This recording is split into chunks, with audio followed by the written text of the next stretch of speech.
Excellent. All right, so we'll get started. Just obviously, as you heard me chatting about Guy Fawkes, you'll know that this is the international section of the conference. We are over in the UK in Norwich Research Park.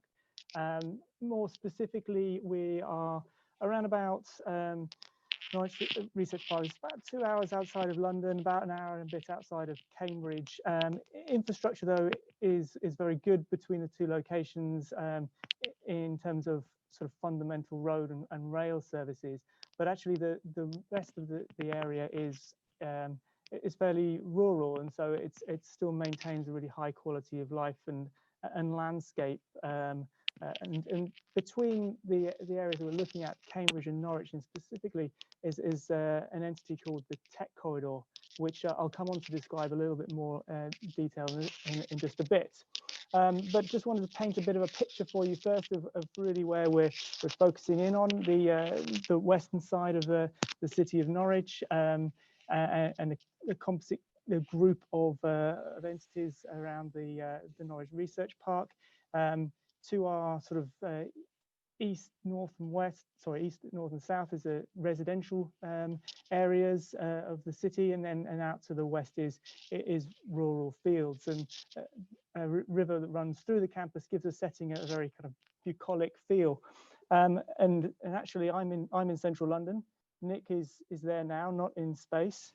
So I'll sort of hand over at this point, and so you can take me through the campus itself. Thanks, Peter. I hope I've got control of the screen. So as yes, Peter said, we're a large park by UK standards, and we're lucky to be comprised of our regional university, the University of East Anglia, our regional hospital, the Norfolk and Norwich University Hospital, four well-respected research institutes on the park, all with different flavors of research and training, but they differ quite radically from the university in that they're all focused wholly on research and development, whereas the university combines that with training around 17,000 students. And there's about around 30,000 of us on the park, so it's a large group of people for the region, and so we play a big role in our local community. We've been running in different stages for a number of years. The most recent one, the Quadram Institute, was only finished a year and a half ago, and I'll come on to them a little bit later. But we're also joined by a large number of organisations, businesses. Let's see if I can not finger through the, there we go. Large, small businesses. Some will be a number of smaller organisations. Some very fast growing. Tropic Biosciences have grown from just 3 or 4 people 2 years ago, and by the end of the year they'll be up at 85 members of staff. So rapid growth is possible. We're all focused on a range of different sectors, all interrelated. And you can see across the top there that we span everything from environmental science, plant science, microbial science, food and health. So we go right the way from agricultural systems through to industrial biotechnology. We have a sort of a common thread of genomics and bioinformatics that runs through all of that, modern technologies. And then we get into the harder end of the applied science, which is the food and health, and looking at the way in which our microbial gut and our health can be influenced by what we eat, right the way through to medical treatments. And the Quadram Institute that I mentioned there, that was probably the first of an experiment to really link a number of different organisations together to cross the whole gamut of different disciplines, truly interdisciplinary science going on there, with clinical facilities embedded within it. And to put this in context, because this talk is much about the place as it is, how we responded to COVID-19 and how COVID-19 was responded to by a group on the park. we effectively needed some way of organizing ourselves. Of course, each of these institutes has their own priorities and strategies, but to really leverage all of those relationships and capabilities, we wanted to bring together something that we could claim as our approach. And if you're interested in more detail about that, you can go to the website, which is strategy.norwichresearchpark.com, and download and browse our website and take more detail. But in essence, it had 6 sort of founding pillars, which we felt we needed to have in place to ensure our continued growth and success. And I'm not going to go into any detail on these. You can read a bit more about them when you have time. But essentially, research and collaboration is at the heart of what any research park is really all about, in terms of how we interact together. But of course, we do that for the right reasons, both economic and societal. And it's important that we have the opportunity to work together to deliver real impact. And we do that through generating and supporting community and maintaining communications and being very interdisciplinary. And then we have 3 kind of underpinning. Oh, sorry, Peter, just back one. We have 3 underpinning capabilities that we need. The first is clearly the environment and the place that we want to create. And we also need the funding and the infrastructure to be able to do all of that as well. And then we went a stage further and decided that we not only did we need those features in place, but we should probably describe how best to work with each other. And we built a really clear pathway of processes and interactions that helped bring 4 main components together: the research and innovation, working with business, bringing new people and talent onto site to both be trained but then also employed, and then to work closely with our regional and national communities and policymakers to ensure that everything that we do, we achieve with them in mind and to deliver the outputs, and to do that as integrated as possible. So that's matured really well. And that became really paramount. It was interesting, sadly, that we were faced with this huge challenge of COVID-19 back in February and March this year in the UK. But this became a bit of a galvanizing rally, really, to work out how a park could come together to support each other on the park, but also deliver the impact and bring our research and development and all of our laboratories to bear and supporting the response. So that the main thrust of the talk will be how we joined up together to tackle COVID-19, draw some lessons learned, and Peter's going to bring some of that together in a regional context. Peter, I think it's me next, is it? Yeah. Yes. Yeah. So just to give a little bit of local context, in the UK, our initial lockdown in response to COVID-19 happened partway through March. We were locked down for sort of around 6 weeks, and through that time, different people were responding in different ways. We managed to beat the back of this for the first wave, and we're literally now, today is the first day of our second lockdown. So we have a 4-week lockdown in place right now, where we're trying to suppress the increase in cases. So some success, but not across the board. So we tackled this really early on, and no doubt much of you did the same thing. But we had a lot of capability on site, whether that was laboratories and facilities, space to run testing, for drive-through testing, decant space to basically allow people to break out and use common areas that were being shut to avoid transmission, suddenly became opportunities to fill and create space between people who couldn't work from home. And of course, we had laboratories and space and storage and all these things that suddenly everyone needed more of, to break out of their bubbles and keep safe. And of course, we did that together, and we were able to do that across the university, the hospital, and even businesses were pulled together.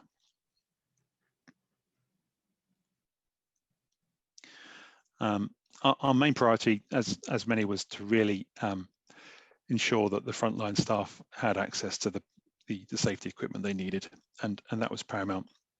There were lots of shortages, and we got to the point of actually manufacturing hand sanitizer on site, sucking up all the local sources of ethanol to supply care homes and our frontline staff. And then we went a stage further, recognizing that the huge strain that the clinical community and nursing community were under, and finding ways to help them through the process. So we the university opened up its bedrooms to allow staff to stay overnight and save having to go home. And after a long shift, they could just get some rest, or sometimes stay away from their families. They may have been working, they may have vulnerable people at home, and they were able to stay for a number of weeks if they had to continue working in their clinical role. And we went a stage further to as things became a little bit normalized, opening up daycare, making sure that key workers' children could get looked after, freeing up those key workers for frontline work. And of course, it goes without saying that the appliance of science was really paramount to what we felt we could do once we got over those initial hurdles. There were 5 really key things that we were trying to do. One was actually understanding some basic science. Could we identify that those who were infected by COVID had some immunity? Could we develop new diagnostic tests? We've got one just coming out into trials this week that's a 15 minute saliva-based test that you can do in your own home. So the holy grail of getting people back to work and staying in school. We've just literally in the middle of high throughput population testing. We've done around 7,000 PCR tests to our staff and students to enable them to keep on working and learning. And then we've been looking at different techniques to support vaccine production and forensic track and trace. I've just said we're still running at between 200 and 500 tests a day. And that's been essential to allow continued face-to-face learning where it's possible, and to avoid community transmission when we've had the influx of 17,000 students coming from all over the country to work at the university. So what did we learn? In summary, there are some very practical things that the research park needed to do. That was bringing its accommodation and resources to bear. We had a real need to leverage our knowledge and skills, and by bringing together some key super connectors from across the park who could organize themselves and keep things coordinated. And we had to ensure that the relationships were critical. So we did a lot of work with our close neighbors and stakeholders. So we deployed people who really understood those different groups. So we had people who were used to working with the hospital, used to working with the university, come and bring those requirements into a core group. And then internally, we had to work very closely. The opportunity for tripping each other up, duplicating effort and getting in each other's way was important to avoid. So our real attitude was to really come together, remove the barriers that even exist, on a interdisciplinary community like a research park, but just to get it done. And we feel that's really given a lot of resilience to our ability to keep working, keep supporting our community, and many of that activity is still in place now as we go into the new lockdown. Excellent, thanks, Nick. I'll sort of take over the baton now from there. You can see if you can take a look at the chats, which I think I managed to not do very well. But I'm going to take what Nick said, and we're going to put it into the regional context, and look at how it potentially can inform thinking about communities across the tech corridor that I previewed earlier. So the tech corridor is essentially an economic development vehicle for Cambridge up to Norwich and beyond. And it's a 90. We have to get 97,000. 97 between the two. Someone's talking about Okay. that. It's a combination of local partnerships, 3 county hours. and 90 authorities. yet to be counted. So putting that on a Oh, map, good. Okay. 85%. we actually, it's much more than just the Okay. Pardon, I mean, it's hard for me to the listen at the moment. the research Yeah. assets, innovations, and how they Thank all you. combine together to create the corridor overall. And so as we look at this for the businesses, their response was, this is much more than just internal. We need to look external, overseas, Europe, globally.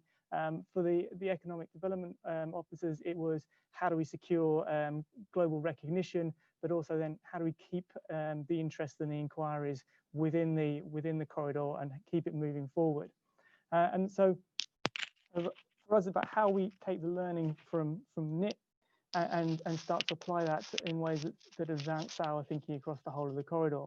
I'm going to start where he finished off in terms of resilience, because a structure and a strategic way of thinking about this is really important. Everything is ultimately connected, and the Rockefeller Foundation's matrix of shocks and stresses we found is a very useful tool.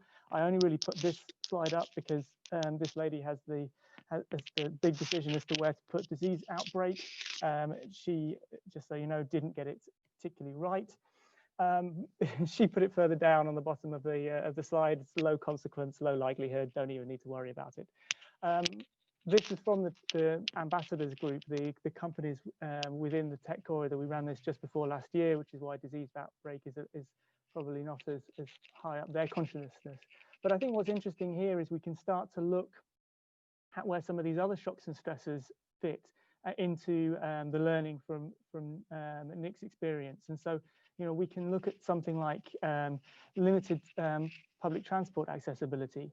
That raises a concern, but we've flipped in terms of how we approach our locations of work, all working from home.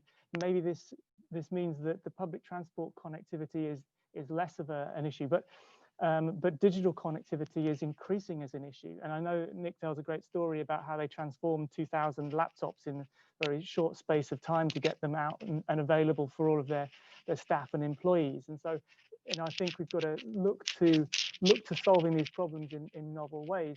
That lack of community cohesion, which is identified, how can his experience with creating a network of super connected people within the research park and hospital and university, can we find those people in all of our different locations across the corridor and make that into something incredibly powerful? And then similarly with the medical supply chain disruption, or here at sort of lower consequence than maybe we would put it now, given the PPE shortage, but companies are able to come together and produce that, and have done in very rapid and novel ways.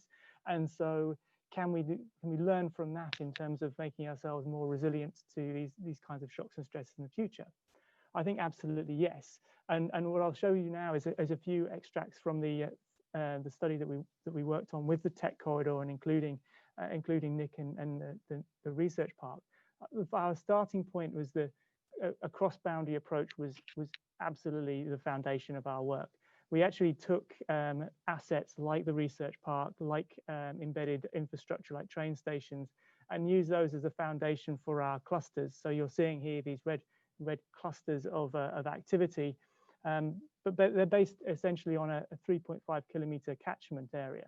So that's something which is walkable and cyclable and sustainable, and it's something which completely ignores an administrative boundary. And so that was our starting point, and we're fantastic to work with the tech corridor to say, look, that's great. We've got this organization in place which allows us to think across boundaries. Let's use that to its maximum potential.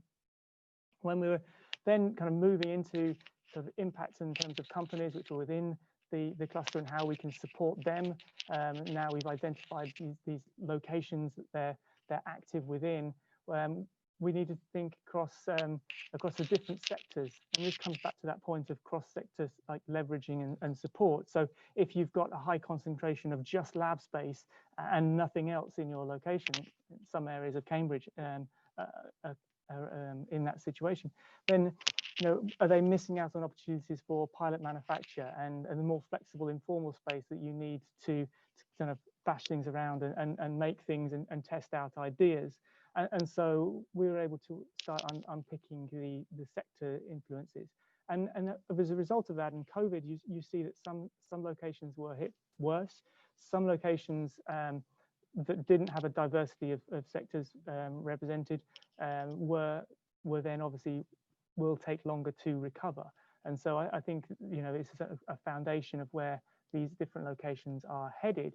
And so we matched that with where we were getting investment and where grants were being targeted and where funding was being positioned. So this is really incredibly useful information across the corridor to understand why certain locations would performing better than others. And it's backed up in the study by other information around the frequency of grants applied for and the amount of turnover in terms of these companies already. So we're getting a picture of who's performing well and where additional support might be needed. When you couple that thinking around the transactions which are in and around these locations and the property which is available to support the space, this absolutely speaks to, I think, Nick's identification of how you think across outside of your own building, down the road, which space do you need to share? How do you bring people together to understand a little bit more about the resources you have available to you? And it's about coordination of inquiries. If you've got a location which maybe can't service or isn't appropriate for a single particular inquiry, you don't want them to leave the corridor. You don't want them to go to another location. Maybe in the UK might be all right, but lost opportunity. And so pulling everyone's aspirations across the corridor in the same direction meant that maybe an engineering firm in Wyndham was able to identify an opportunity which was originally thinking around Norwich, but they didn't know that there was a place or a home for them just down the road. So it's about coordinating those activities.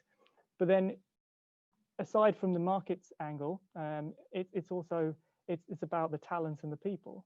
And so we found we had to do a considerable amount of work looking at what facilities were on offer, what the lifestyle was on offer. And so the Livability Index is something we created. And we've actually, as we're moving into stage 2 of this project, we've released a survey which is a geospatial survey where you can identify different assets, attributes, and qualities of your where you live within the corridor. So a regional scale, a geospatial map of people's opinions. It's a fantastic resource, and we're just starting to get the first results through this week on that study. So it'll be interesting to see where that plays into Nick's thinking around the research park in the future, if certain opportunities are identified by the community for amenities, and maybe some of the thinking around sharing those can be explored further as we move into this next stage. For us as planners and master planners, a lot of it's about looking at the future development. And so we know that some of this amenity provision can be brought forward through investment in developments.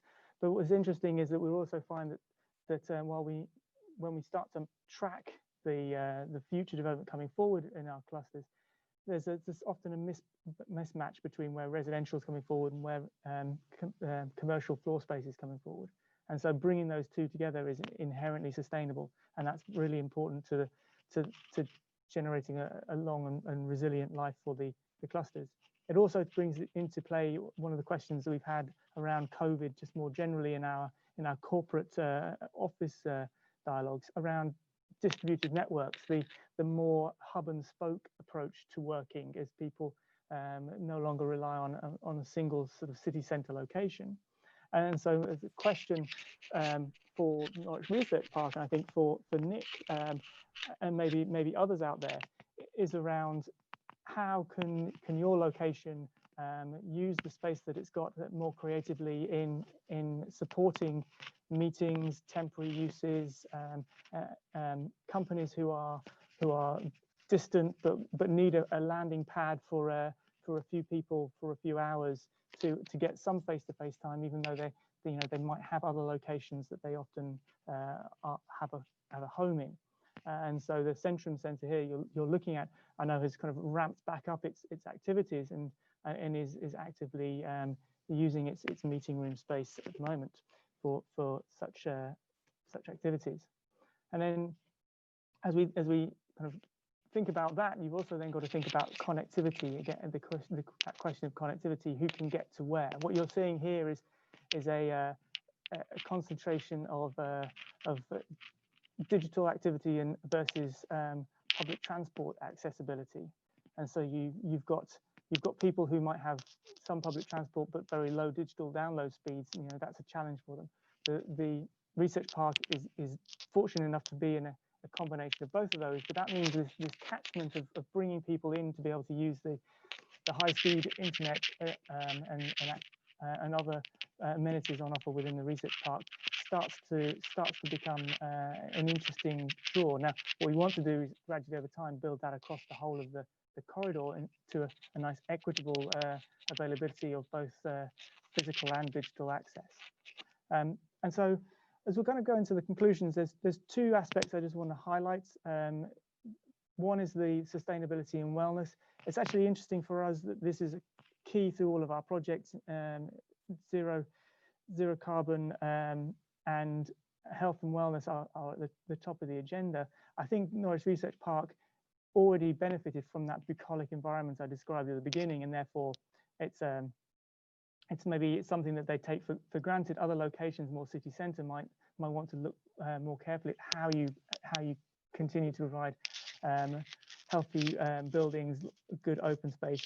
And as we look past COVID, so investments that you might have spent on creating some outdoor meeting room space to get good airflow, they will continue to have positive benefits beyond COVID into just health and wellness for your general employees and staff. And so, you know, it's about coupling up those shocks and stresses. And then the second one is around knowledge exchange. This is obviously key to everything that we do within research parks. It's the reason why people will continue to come back and get together and collaborate and communicate and bump into each other, or bumpability, as my colleague Stephen would say. And so, you know, this is something that we've got to make safe and secure for them, and we've got to challenge how we adapt it moving forward past COVID.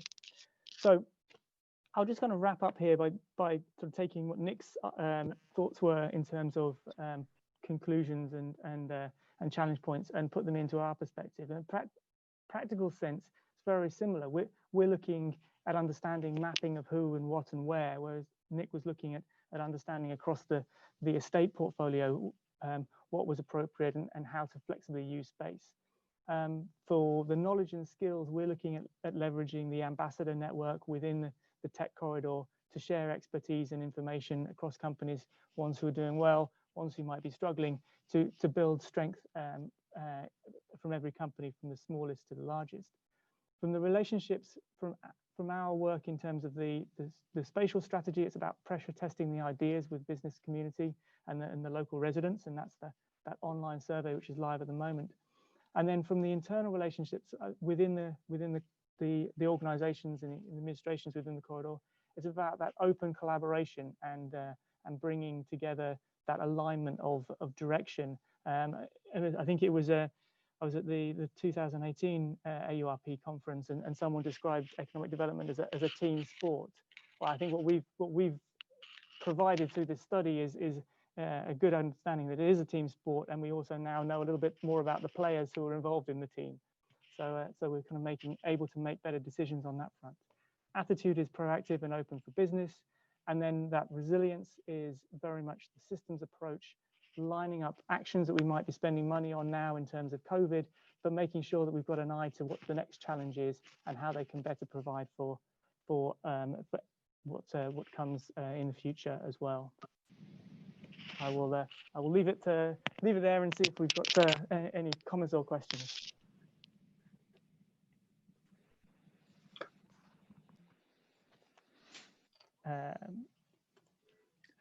Nick, do you know how to run the comments and questions?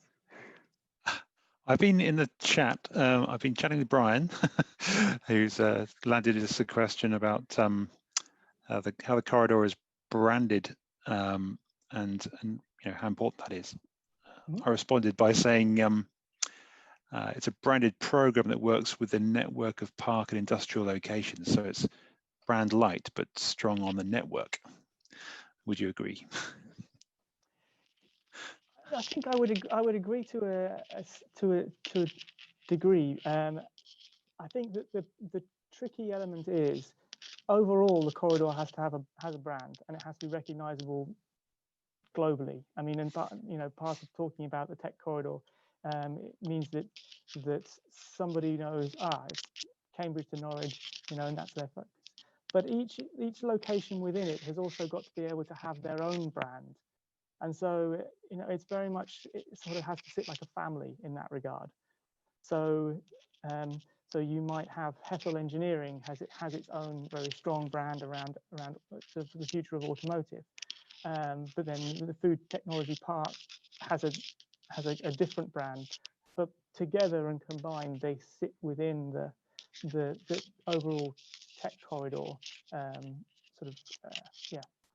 family, I would say. So I'll ask you a question then. Well, there's one here from Brian again. Any role for housing? I think you picked up a little bit on that in one of your slides. Yeah, I mean, housing is a critical issue in the UK. There's a desperate shortage of it, and the government's recent white paper is planning a complete overhaul of the UK planning system, and its, I would say, sole focus is on how to provide more houses, which is interestingly, I think, a bit of a threat to some locations which are struggling for land to provide employment space. If by the effort is, housing becomes the most affordable, most deliverable land use, then does that run a risk of marginalizing some of our other land uses? But what's very much missing is the combination of the two, and a really deliberate intermingling and mixing of housing and employment. And that's largely because the housing delivery comes from volume house builders who will come in and their business model is absorption rates of new units. But that's not to say there aren't some really important success stories emerging. And Northeast Cambridge, Eddington, which is a development by Trinity College, Cambridge, is a fantastic example of a highly integrated development, which has got a combination of houses for students, graduates, affordable market rent, combined with research and education facilities for the university, and sufficient community facilities to provide schools and education space, and performance and community facilities for that neighbourhood. We actually had one of the tech corridor meetings in the brand new hall, which is sort of a mix between dance space and community meeting rooms. That's not the only one. There's across the planned up in Edinburgh, the Bio Quarter is also taking that same approach, that you build a neighbourhood which is attractive to the talent, for the kind of people who want to move into or who will be working in your companies, and that's a stronger proposition. Working with Milton Park, an established research location, Oxford, they're looking at how they can, within their own park, introduce forms of residential, because they're not seeing the right kind of delivery by the traditional house builders in the area around their location. So I think it's a hot topic, which is one that we'll see grow in the future. Yeah, I just added in the chat there, Peter, that we're fortunate in the location of the Norwich Research Park to be on the edge of a city, so we have a good balance between sort of access of quality, sort of city living housing, but also on the edge of a city. That means people can perhaps live in cheaper areas and commute in really easily. And I think we're quite fortunate not to be sort of landlocked, which pushes prices up, which is, I think, certainly constrained some businesses from taking off in some areas. Yes, yeah, I was saying you've got that nice balance, because you're not wholly remote, which would make access a challenge, but you're also not completely concentrated in an already very dense location, which would make delivery of residential or affordability of residential harder. That's true. So if we've got time, just a sort of question for you, Peter, sort of tying into Brian's question around the role of corridors. At what point does a corridor become, a bridge to another location? So we're whilst we're sort of quite landlocked in some respects in Norwich, because we're still a fair way, an hour away from most major cities, we need to bridge our relationships across the nation and overseas to Europe and the US. Do you see any role for the sort of corridor model being a little bit more extrapolated, for want of a better word, sort of bridging over larger distances than local geography? I mean, I think we've shown in the sort of response to COVID that if Kevin Burns' talk on Tuesday, I think he said that he had sort of 50 people meeting in person in their events up at Purdue, and then when they switched to online, they had a total of 1,500 in one of their events. So if that's possible, then that does mean that you're no longer constrained by your physical geography. It's interesting. There's a lot of talk about the Oxford-Cambridge arc in the UK, and we were theorising in a conversation the other day that actually the Cambridge to Cambridge arc, UK to Massachusetts, it is just as strong as, if not stronger, emotionally than the Cambridge to Oxford, which is always a little bit tense as a relationship. So I would think absolutely yes, the international connections can and should be strengthened. This kind of network, the network that URP facilitates, provides, nurtures, encourages, is the foundation for that. And I think by raising sort of awareness of the different practices across different countries, actually it will significantly strengthen the way that we as an innovation community globally can perform. Right, can I ask you a question then, if there's nothing else? Please do. In there? Well, I think what you've outlined is really, really interesting learning a response to the pandemic, and some very quick moves, some very interesting responses and adaptation. What you could do for me is kind of put it into a picture of what, where has that changed, where you think the future of the Norwich Research Park is heading to. You've got this strategy in place. Has anything kind of shifted your focus, and maybe a little bit more from you about where you think the next 10 years will take the park? Cool, that's a big question. Sorry, well, I think yeah. Oh, good. Okay. I'd say that. I mean, taking recent history, the COVID crisis, I think, injected a level of intensity of common purpose within the park. And I think when people set up research parks, they want to see interaction. They want to see organisations working together, and sometimes that's a slow burn culturally. COVID has been an injection of fast-paced, need to work together quickly, which has accelerated how people think about working together. And I think that's been something that we've all recognised as being a positive, and to not lose that, and to sort of drift back to way things were.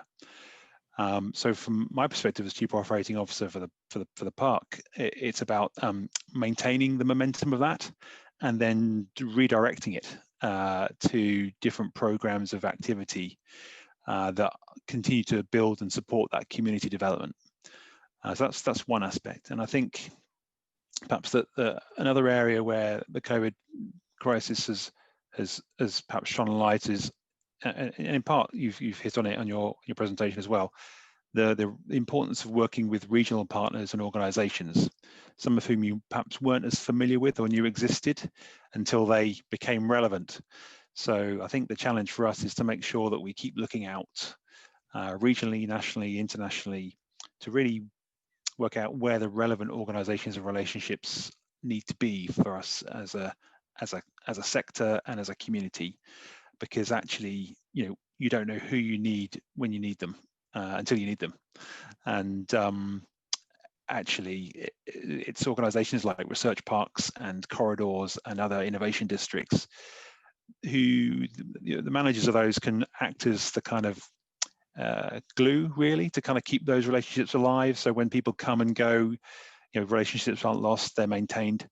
And if you actually become a sort of an oracle for those relationships, you become a real source of value to business, which means that those who do arrive on your doorsteps plug into the wealth of knowledge that's gone before. So I think that's where I like to think that our park, the relationship of our park and our community to others, and where the future of tech corridors could really start to make a really big, long-lasting difference. So that's a positive outlook, I'd like to think. That's a great positive place to finish with. I think we're probably out of time. Thanks very much, Nick. And thank you, Peter. Thanks everyone for listening, and hope you enjoyed some of the slides, and the rest of the conference brings as much interest as we've had discussing things between each other and with you. Yes, and if you'd like to reach out, I think you can hit the kind of chat in the platform, or business cards, or anything. We'd be happy to talk about the UK. All right. Thanks very much. Thank you.